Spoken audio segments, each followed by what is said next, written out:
मैं वीरांगना शतराणी हाड़ी रानी बोल रही हूं। मैं वही हाड़ी रानी हूं जिसके बलिदान की गाथा अकल्पनीय है। मैं वही हूं जिसने राष्ट्र की रक्षा के लिए अपने शीश को धड़ से अलग करने में जरा भी संकोच नहीं किया। मैं उसी हाड़ा वंश की राजकुमारी हूं जिसके योद्धा युद्ध कला में महारत हासिल रखते थे और युद्ध में किसी से भी नहीं डरते थे, जिन्होंने कभी अकबर की अधीनता स्वीकार नहीं की। मैं उन्हीं चुंडावत राजपूतों के ब्याह कराई जो मेवाड़ के लिए मरने और मारने के लिए कभी पीछे नहीं हटे। मैं वही हाड़ी रानी हूं जिसके बलिदान की कहानी आपको राजस्थान में जन्मे बच्चे बच्चे से सुनने को मिल जाएगी। आज मैं आपको मेरे बलिदान की कहानी बताऊंगी कि कैसे मैंने अपने पति सलुम्बर के सरदार रतन सिंह चुंडावत के द्वारा युद्ध पर जाते समय कोई निशानी मांगने पर अपना शीश काट कर दे दिया था। आज मेरी इस बलिदान इतिहास को सुनकर आपके परिवार में कभी भी कायर पुत्रों का जन्म नहीं होगा। मैं ये सोच रखती हूं। मेरे वीर पुत्रों, हे भारत के सपूतों, अपने आप को पहचानो। आप हाड़ी रानी के वंशज हैं। चुंडावत मांगी सैनानी, सिर काट दे दियो शतराणी। मैं उन महान प्रतापी राजा महाराणा प्रताप को प्रणाम करके आपसे भी उनके नाम का जय जयकार करने की विनती करती हूं। उसके बाद में अपनी वीर गाथा आरंभ करती हूं।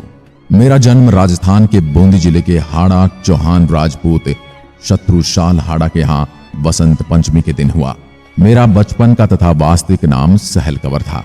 यह बात उस समय की है जब दिल्ली पर बादशाह औरंगजेब का शासन और मेवाड़ पर महाराजा राज सिंह का शासन हुआ करता था। उसी समय मेरा विवाह सलुम्बर के सरदार रतन सिंह चुंडावत के साथ हुआ। औरंगजेब की नजर रूपनगढ़ की राजकुमारी चारुमती पर पड़ी और उसने चारुमती से विवाह करने की चाह की, लेकिन राजकुमारी इससे सहमत नहीं थी और चारुमती ने मेवाड़ के शासक राज सिंह को सहायता के लिए और अपनी रानी के रूप में स्वीकार करने के लिए पत्र लिख भेजा। महाराजा राज सिंह ने पहले भी कई बार औरंगजेब का विरोध किया था। उन्होंने औरंगजेब को जजिया कर हटाने और निरपराध भोली जनता को परेशान न करने के बारे में पत्र भेज डाला था। कहा जाता है उस समय औरंगजेब की शक्ति अपने चरम पर थी, पर प्रजापालक राजा राज सिंह ने इस बात की कोई परवाह नहीं की। महाराजा राज सिंह ने इस बार औरंगजेब की सेना का मुकाबला करने के लिए चुंडावत रतन सिंह को भेजा, जो सलुम्बर के सरदार थे। राणा चुंडावत के वचन अनुसार मेवाड़ पर आने वाली विपत्ति का विरोध पहले हरावल यानी सलुम्बर के चुंडावत सरदार करेंगे और उसी वचन का पालन चुंडावत पिछले 200 वर्षों से कर रहे थे। हमारे विवाह को महज 1 सप्ताह हुआ था। न हाथों की मेहंदी छूटी थी और न ही पैरों का अलता। सुबह का समय था। सरदार रतन सिंह गहरी नींद में थे। मैं सज धज कर राजा को जगाने आई। उनकी आंखों में नींद की खुमारी साफ झलक रही थी। मैंने हंसी ठिठोली से उन्हें जगाना चाहा। इसी बीच दरबान वहां आकर खड़ा हो गया। सरदार का उस ओर ध्यान न जाने पर मैंने कहा, महाराणा का दूत काफी देर से खड़ा है, वह आपसे तुरंत मिलना चाहते हैं। आपके लिए कोई आवश्यक पत्र लाया है और उसे अभी देना जरूरी है। ऐसे समय में दूत के आगमन का समाचार ठाकुर हक्का बक्का रह गया। वे सोचने लगे अवश्य कोई विशेष बात होगी। राणा को पता कि वे अभी भी ब्याह कर लौटे हैं। आफत की घड़ी ही हो सकती है जो उन्होंने मुझे याद किया है। उन्होंने मुझे अपने कक्ष में जाने को कहा। दूत को तुरंत लाकर बिठाओ, मैं नित्य क्रम से शीघ्र ही निपट कर आता हूं। हाड़ा सरदार ने दरबान से कहा। सरदार जल्दी जल्दी में निवृत्त होकर बाहर आए। सहसा बैठक में बैठे राणा के दूत पर उनकी निगाह जा पड़ी। औपचारिकता के बाद ठाकुर ने दूत से कहा, अरे शार्दुल, तू इतनी सुबह कैसे? क्या भाभी ने घर से खदेड़ दिया है? सारा मजा फिर किरकिरा कर दिया। ऐसी क्या आफत आ पड़ी? दो दिन तो चैन की बंसी बजा लेने देते। पति पत्नी के बीच में क्यों दाल का कंकर बनकर आ बैठे? अच्छा बोलो, राणा ने मुझे क्यों याद किया है? वह ठहाका मारकर हंस पड़े। दोनों में गहरी दोस्ती थी। सामान्य दिन अगर होते तो वह भी हंसी में जवाब देता। शार्दुल खुद बड़ा हंसोड़ था। वह हंसी मजाक के बिना एक क्षण भी नहीं रह सकता था, लेकिन वह बड़ा गंभीर था। दोस्तों, हंसी छोड़ो, सचमुच बड़ी संकट की घड़ी आ गई है। मुझे भी तुरंत वापस लौटना है। यह कहकर वह सहसा चुप हो गया।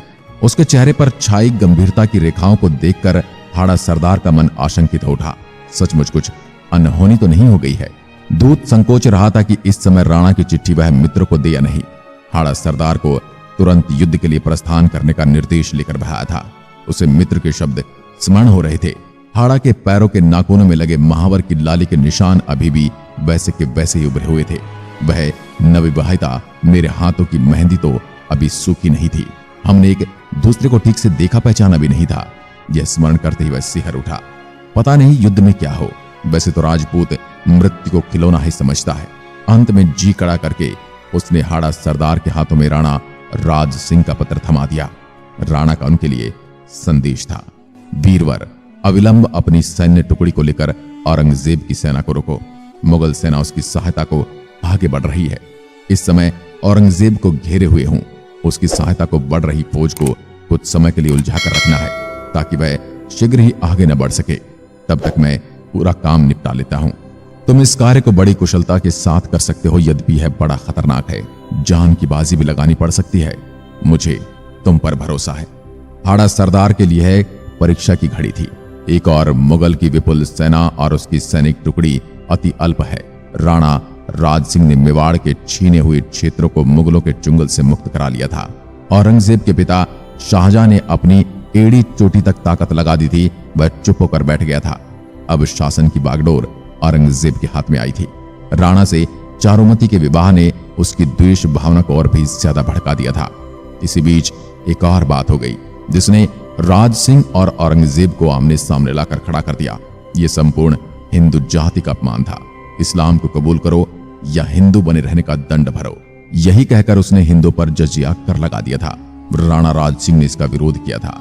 उनका मन भी इसे सहन नहीं कर रहा था। इसका परिणाम यह हुआ कि कई हिंदू राजाओं ने अपने अपने यहाँ लागू करने में आनाकानी की। उनका साहस बढ़ गया था। गुलामी की जंजीरों को तोड़ फेंकने की अग्नि जो मंद पड़ गई थी फिर से प्रज्वलित हो गई थी। दक्षिण में शिवाजी, बुंदेलखंड में छत्रसाल, पंजाब में गुरु गोविंद सिंह, मारवाड़ में राठौड़ वीर दुर्गादास मुगल सल्तनत के विरुद्ध उठ खड़े हुए थे। यहां तक कि आमेर के मिर्जा राजा जयसिंह और मारवाड़ के जसवंत सिंह जो मुगल सल्तनत के दो प्रमुख स्तंभ थे, उनमें भी स्वतंत्रता प्रेमी के प्रति सहानुभूति उत्पन्न होने लगी थी। मुगल बादशाह ने एक बड़ी सेना लेकर मेवाड़ पर आक्रमण कर दिया था। राणा राज सिंह ने सेना के 3 भाग किए थे। मुगल सेना के अरावली में न घुसने देने का दायित्व उनके बेटे जयसिंह को सौंपा गया था। अजमेर की ओर से बादशाह को मिलने वाली सहायता को रोकने का काम दूसरे बेटे भीम सिंह का था। वे स्वयं दुर्गादास राठौड़ के साथ मिलकर औरंगजेब की सेना पर टूट पड़े थे। सभी मोर्चों पर उन्हें विजय प्राप्त हुई थी। बादशाह औरंगजेब की बड़ी प्रिय कॉक्शियन बेगम बंदी बना ली गई थी। बड़ी कठिनाई से किसी प्रकार औरंगजेब प्राण बचाकर वहां से निकल सका था। मेवाड़ के महाराणा की यह जीत ऐसी थी कि उनके जीवन काल में फिर कभी औरंगजेब उनके विरुद्ध सिर न उठा सका था। मुगल बादशाह अब चारों ओर राजपूतों से घिर गया था। उसकी जान के भी लाले पड़े थे। उसका बचकर निकलना मुश्किल हो गया था। तब उसने दिल्ली से अपनी सहायता के लिए अतिरिक्त सेना बुलवाई थी। राणा को यह पहले ही ज्ञात हो चुका था। उन्होंने मुगल सेना के मार्ग में अवरोध उत्पन्न करने के लिए हाड़ा सरदार को पत्र लिखा था। वही संदेश लेकर शार्दुल सिंह मित्र के पास पहुंचा था। एक क्षण का भी विलंब न करते हुए हाड़ा सरदार ने अपने सैनिकों को कूच करने का आदेश दे दिया। अब वह मुझसे विदाई लेने के लिए मेरे पास आए। केसरिया बाणा पहने युद्ध वेश में सजे पति को देखकर मैं अचंभित थी। कहां चले स्वामी, इतनी जल्दी? अभी तो आप कह रहे थे कि 4-6 महीने के लिए युद्ध से फुर्सत मिली है, आराम से समय कटेगा, और ये क्या? आश्चर्य मिश्रित शब्दों में मैं पति से बोली, प्रिय, पति के शौर्य और पराक्रम को परखने के लिए ही तो क्षत्राणियां इसी दिन की प्रतीक्षा करती हैं। वह शुभ घड़ी अभी आ गई है। देश के शत्रुओं से 2-2 हाथ होने का अवसर मिला है। मुझे यहां से अविलंब निकलना है। हंसते हंसते विदा दो, पता नहीं फिर कभी भेंट हो या न हो। हाड़ा सरदार ने मुस्कुराकर मुझसे कहा। हाड़ा सरदार का मन आशंकित था। सचमुच ही यदि न लौटे तो मेरी इस अर्धांगिनी का क्या होगा? एक और कर्तव्य और दूसरी ओर था पत्नी यानी मेरा मोह। इसी अंतर द्वंद में उनका मन फंसा हुआ था। उन्होंने मुझे राणा राज सिंह के पत्र के संबंध में पूरी बात विस्तार से बता दी थी। विदाई मांगते समय उनका गला भर आया। यह मेरी तेज आंखों से छिपा न रह सका। यद्यपि हाड़ा सरदार ने उसे भरसक छिपाने की कोशिश की।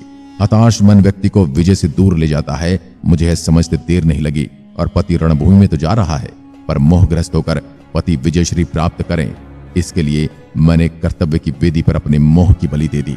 मैं उनसे बोली, स्वामी जरा ठहरिए। मैं भी आई।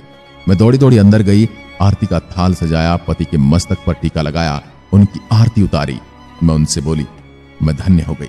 ऐसे वीर पति को पाकर हमारा आपका तो जन्म जन्मांतर का साथ है। राजपूत रमणियां इसी दिन के लिए तो पुत्र को जन्म देती हैं। मैं विजयमाला लिए द्वार पर उनकी प्रतीक्षा करूंगी। मैंने अपने नेत्रों में उमड़ते हुए आंसू को पी लिया था। पति को दुर्बल नहीं करना चाहती थी। चलते चलते उन्होंने बोला, प्रिय, मैं तुमको कोई सुख न दे सका, बस इसका ही दुख है मुझे। भूल तो नहीं जाओगी यदि मैं न रहा तो? उनके वाक्य पूरे भी नहीं हुए थे कि मैंने उनके मुख पर हथेली रख दी। ना स्वामी, ऐसी अशुभ बातें न बोलो। मैं वीर राजपुतानी हूं और फिर वीर की पत्नी भी हूं। अपना अंतिम धर्म अच्छी तरह से जानती हूं। आप निश्चिंत होकर प्रस्थान करें। देश के शत्रुओं के दांत खट्टे करें, यही मेरी प्रार्थना है। हाड़ा सरदार ने घोड़े को एड़ लगाई और मैं उन्हें एकटक निहारती रही जब तक वह आंखों से ओझल न हो गए। मेरे मन में दुर्बलता का जो तूफान छिपा था, जिसे अभी तक मैंने बरबस रोक रखा था, वह आंखों से बह निकला। हाड़ा सरदार अपनी सेना के साथ हवा से बात करते उड़ा जा रहा था, किंतु उनके मन में रह रहकर आ रहा था कि कहीं सचमुच मेरी पत्नी मुझे विसार न दे। वे मन को समझाते पर उनका ध्यान उधर ही चला जाता। अंत में उनसे रहा न गया। उन्होंने आधे मार्ग से अपने विश्वस्त सैनिक को मेरे पास भेजा कि वह मुझे फिर से स्मरण करा दे कि मुझे भूलना मत, मैं जरूर लौटूंगा। संदेशवाहक को आश्वस्त कर मैंने लौटाया। दूसरे दिन एक और वाहक आया, फिर वही बात। तीसरे दिन फिर एक और आया, लेकिन इस बार वह मेरे नाम सरदार का पत्र लाया था। प्रिय, मैं यहां शत्रुओं से लोहा ले रहा हूं। अंगद के समान पैर जमाकर उनको रोक दिया है। मजाल है कि वे जरा भी आगे बढ़ जाएं। यह तो तुम्हारी रक्षा कवच का प्रताप है, पर तुम्हारी बड़ी याद आ रही है। पत्रवाहक द्वारा कोई अपनी प्रिय निशानी अवश्य भेज देना। उसे ही देखकर मैं मन को हल्का कर लिया करूंगा। मैं पत्र को पढ़कर सोच में पड़ गई। युद्धरत पति का मन यदि मेरी याद में ही रमा रहा, उनके नेत्रों के सामने यदि मेरा ही मुखड़ा घूमता रहा, तो वो शत्रुओं से युद्ध कैसे करेंगे, विजयश्री का वर्ण कैसे करेंगे? मेरे मन में एक विचार कौंधा। मैं सैनिक से बोली, वीर, मैं तुम्हें अपनी अंतिम निशानी दे रही हूं, इसे ले जाकर उन्हें ही देना। थाल में सजाकर सुंदर वस्त्र से ढककर अपने वीर सेनापति के पास पहुंचा देना, किंतु इसे कोई और न देखे, वो ही खोल कर देखे। साथ में मेरा यह पत्र भी दे देना। मैंने पत्र में लिखा था, प्रिय, मैं तुम्हें अपनी अंतिम निशानी भेज रही हूं। तुम्हारे मोह के सभी बंधनों को काट रही हूं। अब बेफिक्र होकर अपने कर्तव्य का पालन करे। मैं तो चली, स्वर्ग में तुम्हारी पाट जो होंगे। पलक झपकते ही मैंने तलवार निकालकर झटके में अपना शीश को काट दिया और वह धरती पर लुढ़क पड़ा। सिपाही के नेत्रों से अश्रुधारा बह निकली। कर्तव्य कर्म कठोर होता है। सैनिक ने स्वर्ण थाल में हाड़ी रानी के कटे सिर को सजाया, सुहाग के चूनर से उसको ढका, भारी मन से युद्ध भूमि की ओर दौड़ पड़ा। उसको देखकर हाड़ा सरदार स्तब्ध रह गया। उसे समझ में नहीं आया कि उसके नेत्रों से अश्रुधारा क्यों बह रही थी।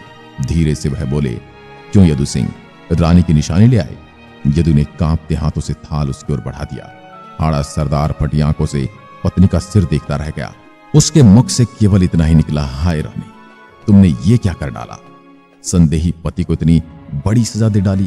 खैर, मैं भी तुमसे मिलने आ रहा हूं। हाड़ा सरदार के मोह के सारे बंधन टूट चुके थे। वह शत्रु पर टूट पड़ा। इतना अप्रतिम शौर्य दिखाया था कि उसकी मिसाल मिलना बड़ा कठिन है। जीवन की आखिरी सांस तक सरदार रतन सिंह चुंडावत लड़ते रहे। औरंगजेब की सहायक सेना को उसने आगे नहीं बढ़ने दिया, जब तक मुगल बादशाह मैदान छोड़कर भाग नहीं गया था। वहीं युद्ध मैदान में सरदार रतन सिंह ने भी अपनी तलवार से अपना शीश काट गिराया। दोस्तों, ये थी वीरांगना हाड़ी रानी की बलिदान की कहानी। आप इस विजय का श्रेय किसको देंगे?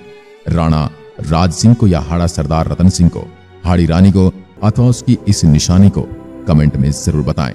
हाड़ी रानी की बावड़ी राजस्थान के टोंक जिले के टोडा राय सिंह शहर में स्थित एक बावड़ी है। बावड़ी आयताकार है, जिनमें से प्रत्येक में मेहराबदार द्वार हैं और निचली मंजिल में नीचे ब्रह्म, गणेश और महिषासुर मर्दिनी के चित्र हैं। अब Kota Shrinathpuram E sector circle पर हाड़ी रानी के सिर काटकर देने वाला दृष्टांत को बताने वाली मूर्ति का सर्किल बनाया गया है। हाड़ौती में बलिदान की कहानी कहने वाली इस रानी के इतिहास का जिक्र यहाँ लगे शिलापट्ट पर इतिहासविद फिरोज अहमद द्वारा दिया गया है। वहीं ऐतिहासिक धरोहर संरक्षण फाउंडेशन ने हाड़ौती के ऐसी वीरता वाली मूर्ति कार्य को सराहना की है। हाड़ी रानी के बलिदान को लेकर एक कविता लिखी गई है।